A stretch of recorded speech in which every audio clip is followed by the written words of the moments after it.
The scent of lavender used to be my favorite. It was the smell of Sarah's skin, her shampoo, the fabric softener she always used. It was home. Now, the faintest whiff of it makes my stomach clench, a sour reminder of everything I've lost, everything she destroyed. I've never been one for melodrama, but I suppose when your life becomes a tragedy, you're allowed a little theatrics. Sarah and I had been married for 7 years. 7 years of shared dreams, of quiet mornings over coffee, of laughter echoing through our little house. We weren't perfect, no couple is. There were arguments about bills, about whose turn it was to do the dishes, about all the small, mundane things that pile up over time. But we always found our way back to each other, grounded by what I thought was love, mutual respect, and unwavering trust. I remember the day the foundation cracked, the moment my world began tilting on its axis. Sarah had been distant, her laughter less frequent, her touch more hesitant. The sparkle in her eyes had dimmed, replaced by something restless, something hungry. She started coming home late, murmuring excuses about extra meetings at work. She said it so easily, with practiced nonchalance, but something about it felt wrong. A whisper of unease stirred in my chest, a gut feeling I couldn't quite name. One night, I found a text on her phone. It wasn't even particularly damning, just a simple "see you later," but the name attached to it was unfamiliar. There was something about the way it sat on the screen, something unspoken in the casual words, that felt like a punch to the gut. When I confronted her, my hands trembling as I held out her phone, she scoffed. Called me paranoid. Accused me of overreacting. But I saw it, that flicker of guilt in her eyes, the way her lips tightened, the barely perceptible shift in her posture. From that moment, I started watching. Really watching. I noticed how she lingered in front of the mirror a little longer. The new perfume she'd started wearing, the way she tensed when her phone buzzed. I became a ghost in my own marriage, silently observing as my life unraveled strand by strand. I couldn't eat. I couldn't sleep.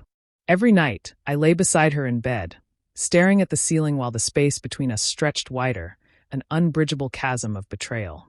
I traced the lines of her face in the darkness, wondering who she saw when she looked at me. If she even saw me at all. I dug deeper. The truth, when I finally uncovered it, was more wretched than I had imagined. Her meetings had nothing to do with work. They were with a man named Marcus, a bodybuilder from her gym, all bulging muscles and a cocky grin that made my stomach turn. The "see you later" text had been nothing more than the tip of a very large, very ugly iceberg. The messages I found between them were explicit, crude even, a stark contrast to the woman I thought I knew. Whispers of clandestine meetings, of promises made in the dark, of a complete disregard for the vows we had spoken. The knowledge seeped into my bones like poison, rotting away at everything I once believed in. But I didn't rage. I didn't scream. Instead, a cold fury settled deep inside me, silent and unwavering. I was going to make her understand what she had done. I was going to make sure she felt the weight of her betrayal, the consequences of her choices. I played the part of the oblivious husband flawlessly. I went through the motions, morning coffees, absent smiles, conversations that felt hollow even as they happened. I even kept up the illusion of intimacy, though every touch now felt mechanical, a choreographed performance devoid of warmth. All the while I prepared. I moved money into a separate bank account, quietly siphoning it away, piece by piece. I ensured my name was on every document that mattered while slowly erasing hers. I met with a lawyer, carefully mapping out every legal angle, every step I would take. It was a slow burn, a fuse winding its way toward an inevitable explosion. I waited for the perfect moment. Our anniversary. She had bought a new dress for the occasion, a slinky red thing that clung to her curves, a dress meant for Marcus, not for me. I made reservations at our favorite restaurant, the place where we had our first date, where she once held my hands across the table with stars in her eyes. It was the perfect stage. Across from me, she smiled, a flicker of nerves betraying her usual poise. Perhaps, for the first time, she was beginning to grasp the enormity of what she had done. "I have a surprise for you, Sarah," I murmured, my voice deceptively soft. Her eyes brightened with anticipation as she reached for the envelope I slid across the table. Inside, there were no love notes, no jewelry, no weekend getaway plans. There were court papers, divorce documents, freshly filed that very morning. Her hands trembled as she pulled them free, her face draining of color. Her lips parted, but no sound came out at first.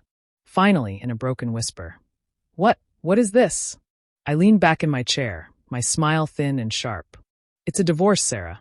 My voice was ice. I'm done playing the fool. I know about Marcus. I know everything. She tried to deny it. The lies fell from her lips effortlessly, as if she truly believed she could still salvage this. But I didn't let her.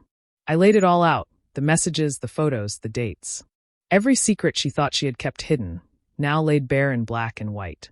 I watched as the reality of it sank in, as the smug confidence she had carried for months drained away, leaving only hollow desperation in its wake.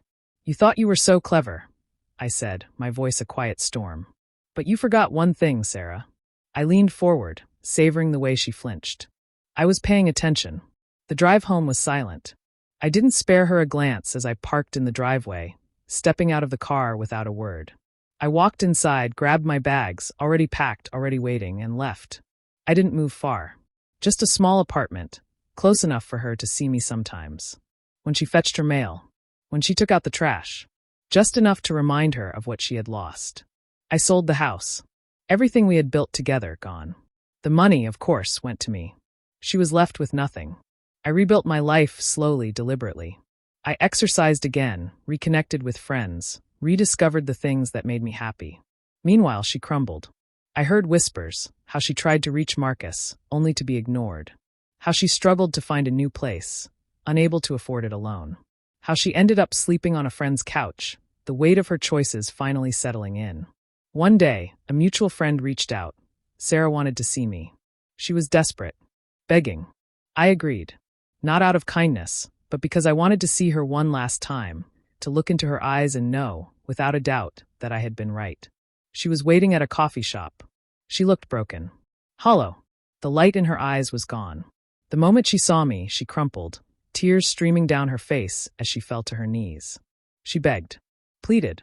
I said nothing at first. I simply watched. Then finally I spoke. It's too late, Sarah. My voice was calm, devoid of any warmth. Some mistakes you can never come back from. I stood, turned my back on her, and walked away.